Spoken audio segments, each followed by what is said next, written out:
we were discussing the electro-optics of KDP crystal and anisotropic crystal, and we have seen that how this crystal can be configured for longitudinal mode of operation. We have seen that how this hub voltage thing can be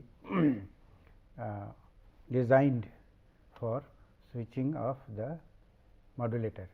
So, now we will continue this discussion with the transverse configuration, and in this transverse configuration we will see how this induced birefringence and the consequent phase retardation can be used to switch the modulator, and what will be the requirement of this hub voltage in this case. We will see that this improvement is substantial, is quite considerable, which will be many times more than the ones which we have seen in the case of isotropic crystals and anisotropic in the other modes. So, this then we will look at a very different aspect of this geometrical side of this modulator design consideration, how this modulator has to be designed to get a very good performance, whether from kilovolt we started off our switching voltage, that is hub voltage, we can bring it down to some tens of volt. Then we will look at this Gaussian beam and its diffraction through the crystal. Then for optimum performance of the crystal, what will be the geometrical design, geometrical aspect, that we will see with a bit of algebra, and then we will recalculate the hub voltage, the reduced hub voltage, to see that the performance has really improved by incorporating this geometrical aspect of the crystal to operate as a modulator. Okay. So, the transverse configuration of this KDP crystal, we will look at the retardation and modulation aspect of this under this configuration. So, in the what we have seen in the longitudinal configuration, the retardation is independent of the crystal's length, that we have seen, because you have V by L, which is to represent E z, and you have the length of the crystal L. So, this L and L cancels. As a result, the retardation, that is the phase retardation, phase delay, it does not involve the length of the crystal. It is only the voltage that is proportional, this retardation is proportional to the applied voltage. That is, it depends only on the applied, externally applied voltage. Then also in this longitudinal configuration, we saw that voltage is to be applied along the length of the crystal, that is, the voltage is to be applied along the direction of the light propagation. So, that the voltage, that is the electric field and the propagation directions are the same. So, this is a little troublesome in the sense that when you apply electric field, you have to use a pair of electrodes on the front face and at the back face, that is the input side and the output side of the crystal. These electrodes have to be transparent, because otherwise this, and it has to be transparent in the frequency, in the wavelength range of the light that will be modulated, that will be propagating through the crystal. So, this is a little inconvenient, but this is achieved by putting a transparent electrodes, usually titanium oxide, any transparent oxide which is transparent at this wavelength, or by making an annular hole at the input side, so that you can apply the electric field from the ring shaped electrodes, but the electric, that is the light, can propagate through the narrow hole which are fixed on the, which are kept on the electrodes on the either side, that is at the input side and at the output side. So, put together This is a small inconvenience from the design point of view in the longitudinal mode of operation, whereas in the transverse mode of operation this does not appear, because you apply the electric field from the transverse side, that is from sidewise. So, in transverse configuration voltage is applied in the transverse direction, electrodes do not obstruct the light beam. This is the advantage, this is something positive about this mode of operation, in addition to mathematical figure of merit, in addition to the performance of this from the design, from the fabrication point of view, this is the advantage. And then the retardation in this case is proportional to the applied voltage and is also to the length of the crystal. This we have seen in our repeated discussions in several occasions, that when you operate in the transverse mode, then the phase delay is proportional to the applied voltage as well as the length of the crystal. When you apply when you put in the configuration transverse mode of operation, and this hub voltage is also proportional to the ratio of the width to length. We have seen in the last discussion also, it depends on the ratio of the length and width. So, this is one very useful aspect to design the modulator. By very suitably, by precisely designing this in terms of the width and length, you can reduce the hub voltage as well as you can optimize the performance, you can maximize the modulator performance. So, this ratio can be adjusted to tune the hub voltage, we will see that particular aspect as well. Okay. So, this is the transverse configuration, we have been repeatedly discussing on this. Your this is your Z polarization. In this case, look at this, now your orientation is like this is your Z direction and I apply the field along the Z direction. So, that in the ellipsoid only E z terms will be there in the index ellipsoid of the electro-optic crystal. So, E z is now being applied and that results in E x dash and E y dash. So, these are the two new principal refractive indices. This is the old y axis, this is the old x axis in absence of any external field, but the moment you apply the voltage, it is only this direction and this direction you get the refractive indices, which are these are the new eigen axes in which the refractive indices are proportional to the applied voltage. And you put this, so you have an input polarization which is halfway through z and x dash. Z and z dash are the same in any case, because we have seen that when you apply this electric field along z direction, then it undergoes a rotation about this z axis, but z axis does not get disturbed. So, z and z primes are same, therefore, you apply the polarization which is halfway through z, z prime and x prime. So, that light is now launched into the crystal. We will see that this compensator, which is a bayonet Salil compensator, which provides the necessary optical biasing to shift the operating point at the desired position. So, that you get a linearity in the modulated light, and you have an analyzer which is at crossed position with the input. So, this is all by now it is known, and you apply the modulating voltage across the crystal in the z direction. So, that you get the electric field active across this z direction. Okay. So, this is the configuration. Incident light is polarized along 45 degree to x prime in the x z plane. I just now have explained that 45 degree to x z plane. So, halfway through your x dash and z dash.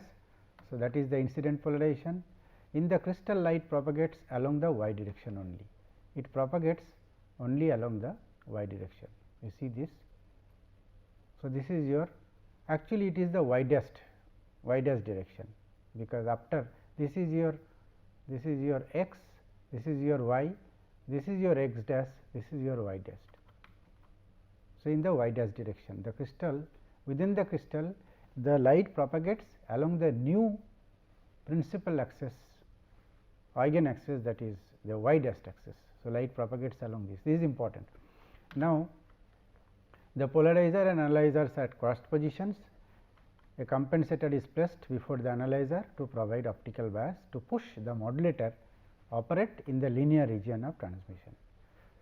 So, voltage versus transmission is in the linear region, which is achieved by this. We have seen in the earlier discussion how it can be pushed. Right. Now, now you have without electric field n x dash equal to n 0, n z equal to this. So, because now these are the two polarizations which are now coming into play. It is not y, because y is now the direction of propagation of light. Perpendicular to that y direction, y prime direction, y dash direction is the n x dash polarization and n z dash, the refractive indices of the polarization. So, polarization parallel to x y plane sees refractive index n 0, that is why it is n 0 and it is n e.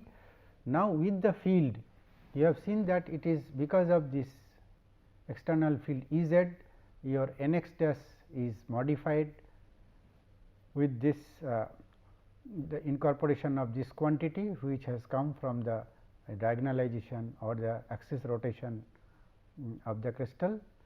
So, you get n x dash, which is the new principal axis refractive index, is equal to this, but n z dash it remains n z n e extraordinary light refractive index.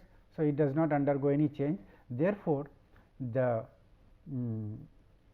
birefringence in this case is n o minus n e, which is the birefringence in absence of, even if we do not apply any voltage, the two lights will see the birefringence which is equal to this, because one is now this time along z axis your refractive index seen by the polarization will be n e, and along your x axis the refractive index, x dash axis refractive index seen will be n 0.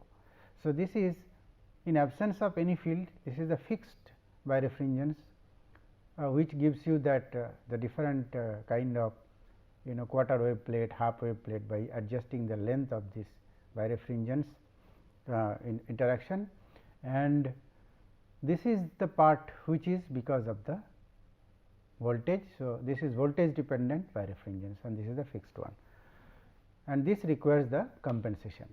Okay. So, after travelling a length L in the crystal, the emerging field component along the x direction will be equal to y dash equal to L at this point a by root 2, because you have taken halfway through. So, this is coming because of the 45-degree inclination of the polarization with the z and x axis, and this we have seen that this is the fixed phase of this light and omega t is the time dependent phase, whereas this is the phase which is proportional to the external field.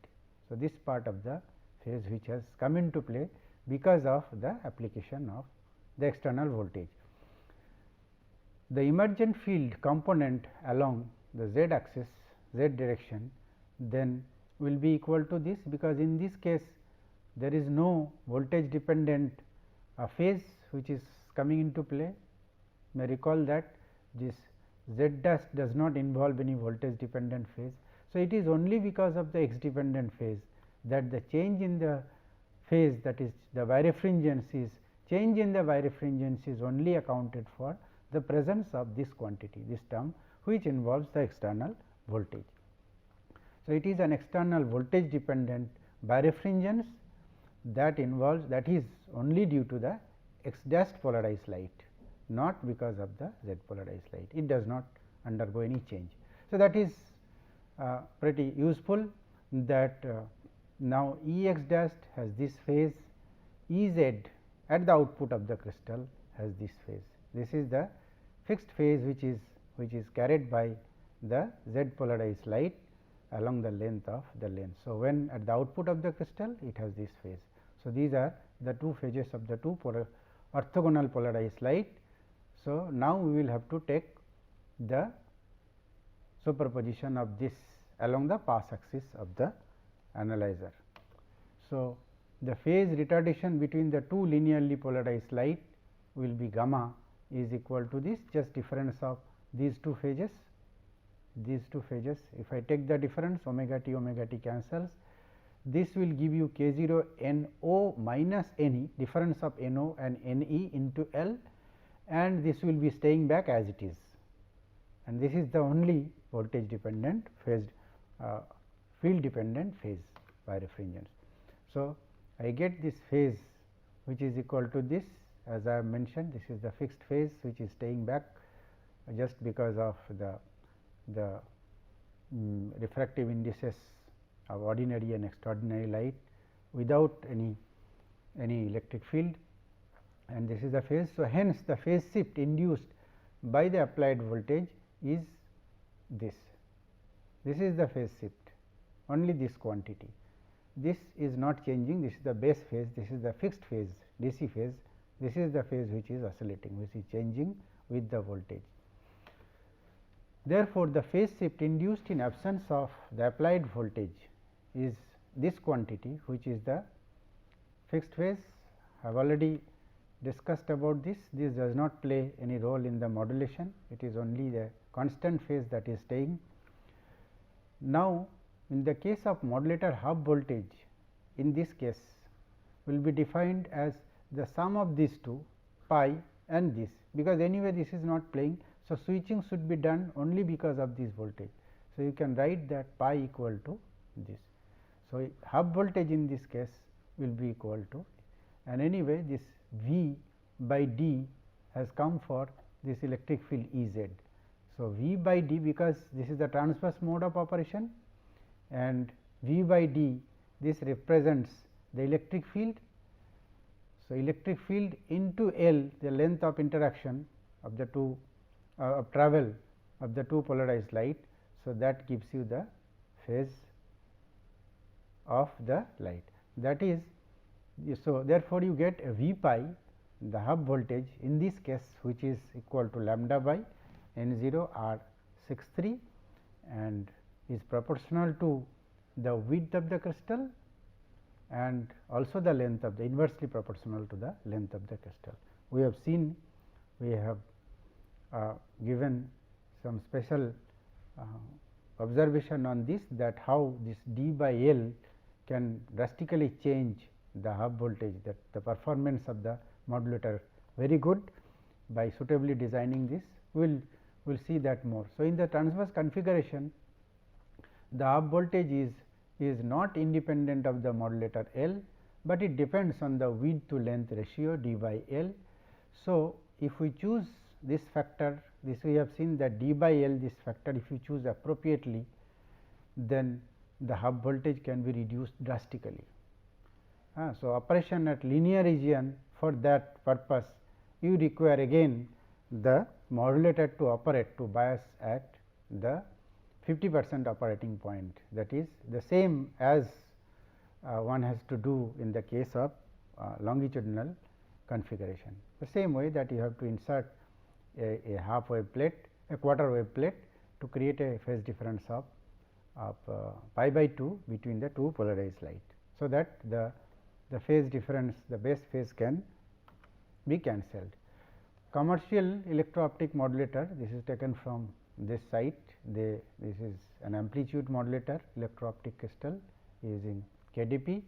They are commercially available, but usually they are highly deuterated and operated with only low driving voltage, that is about 275 volt. You can see that the very drastic improvement. We started with some kilovolt of switching voltage, but this time it has only few hundreds of voltage. The design is cylindrical of diameter this, and the useful bandwidth is this. So, this is the one which are available in the in the market, commercially available and used in the signal processing, in the laboratory and in communications, light wave communication modulation systems. Now, we will look at this important aspect of this design of the modulator in terms of the geometrical parameters dimensions. You see that electro-optic modulators can be operated in the transverse mode when the hub voltage is proportional to. This is the key point of this discussion for this designing, which will give a very high boost, very big improvement in the performance of the modulator. D by L, this ratio can be suitably adjusted. Of course, it has to be reduced, can be suitably adjusted to bring down the hub voltage.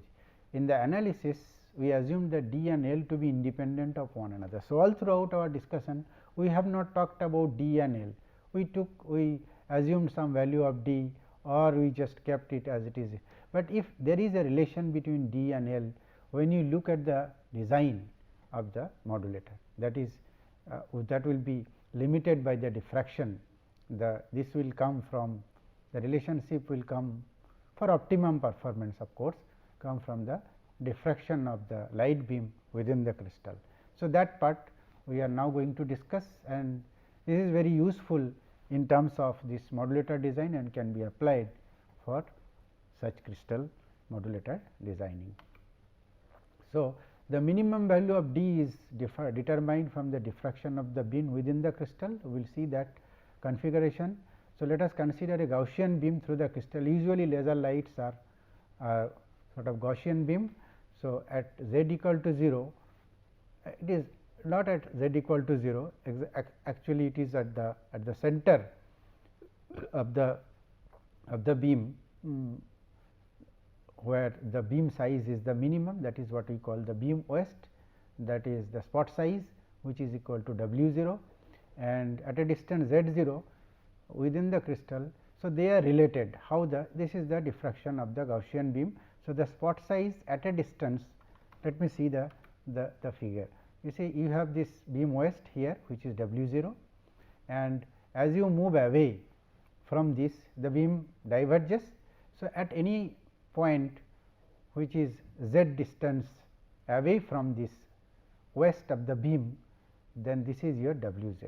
So, this W of z, the spot size at a distance z from the waist, and the spot size at this point W, they are related by this equation. This is simply from the diffraction of a Gaussian beam. So, this expression can be very quickly derived from that expression.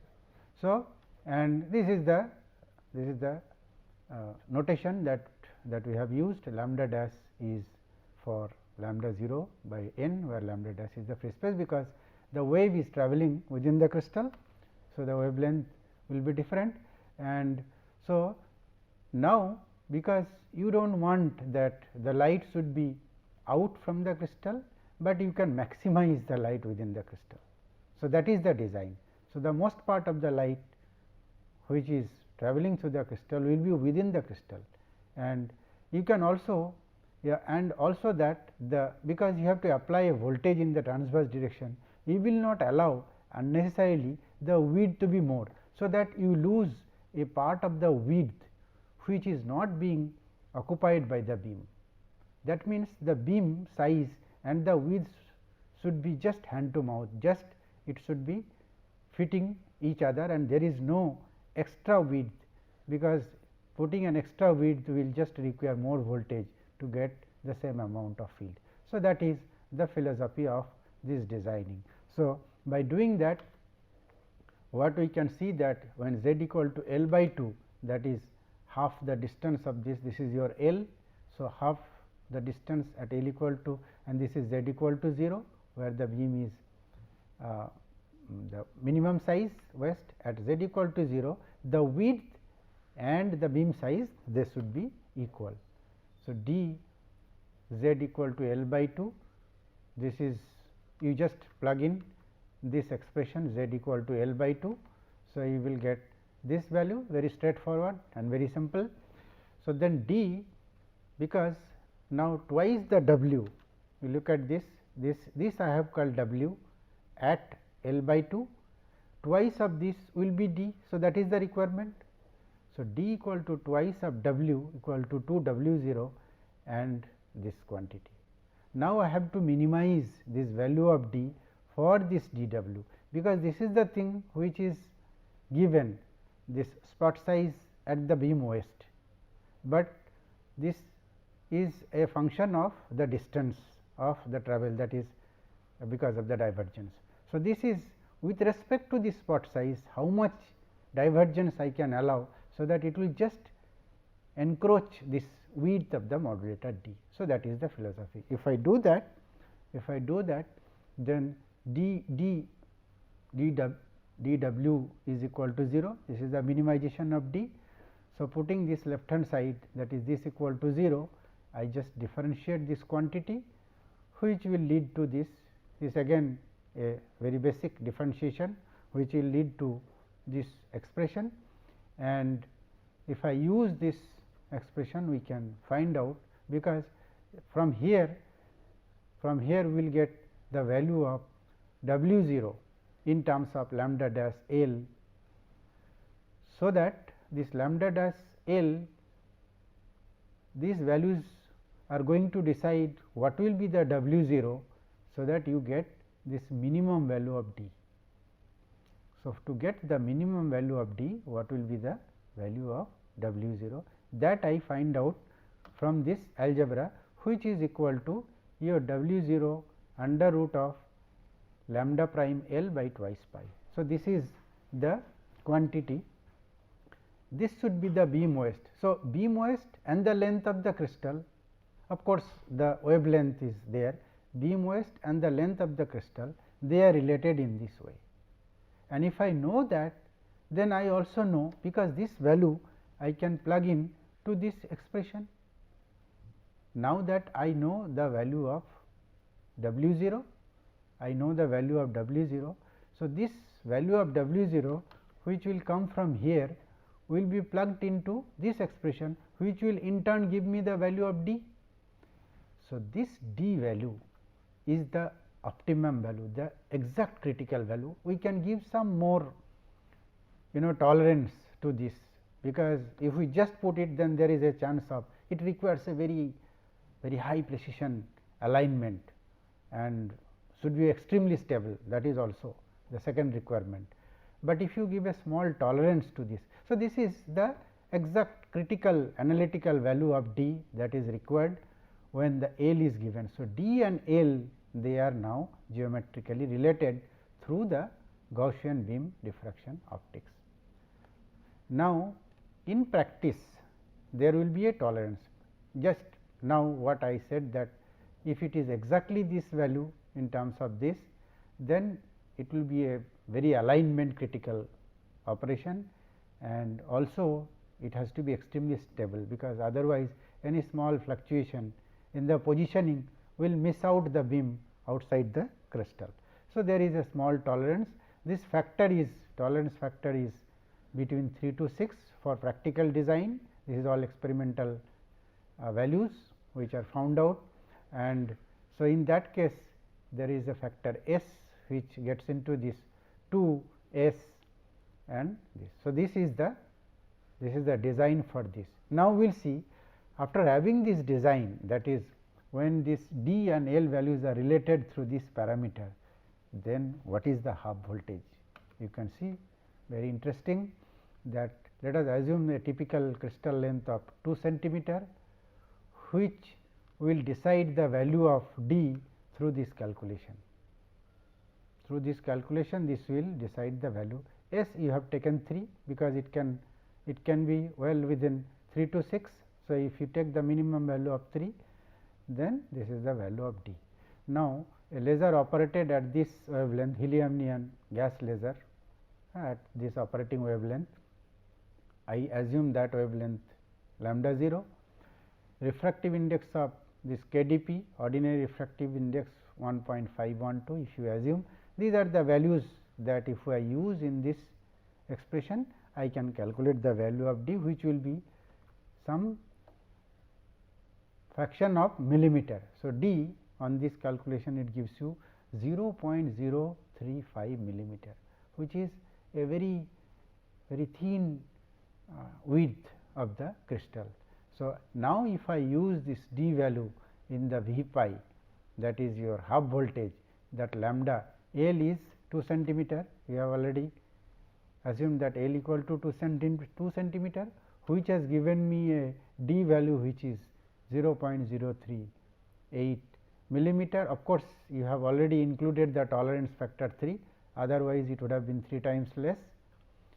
Even if you round it off to 0.04 millimeter, 1/100th of a millimeter, which is very thin, in that case for 2 centimeter of crystal with a thin width, you get that the after this you get an operating a V pi which is about 300 and which is the line voltage 314 volt, which is now drastically very small. You can see this is about 1/125 times less than the V voltage which was required in the case of longitudinal mode of operation. So, there has been a tremendous improvement from kilovolt to volt, from tens of kilovolt to some hundreds of volts. There has been a tremendous improvement in the switching voltage just by taking the geometrical consideration of this design. This is how L and D are related through the spot size at the waist, that is W 0. So, this design is very useful for this crystal modulator designing, and then you see that this hub voltage has been reduced drastically. So, this is how we have understood that you can actually have the freedom of designing the crystal. In the case of transverse configuration, when you evaluate this induced birefringence and then phase retardation, you end up with a hub voltage which is large reasonably, but once you incorporate this geometrical aspects of the modulator in terms of the length and width of the modulator, such that most part of the light beam which is travelling through the crystal is utilized by the modulator, by the electric field. Also, you do not allow any excess of width, such that unnecessarily the voltage requirement becomes more in order to get the same electric field. We also discussed this Gaussian beam diffraction result for getting the optimum performance, and we saw that the reduced half voltage which is of the order of some 300 volt. We will continue with this discussion. Thank you very much.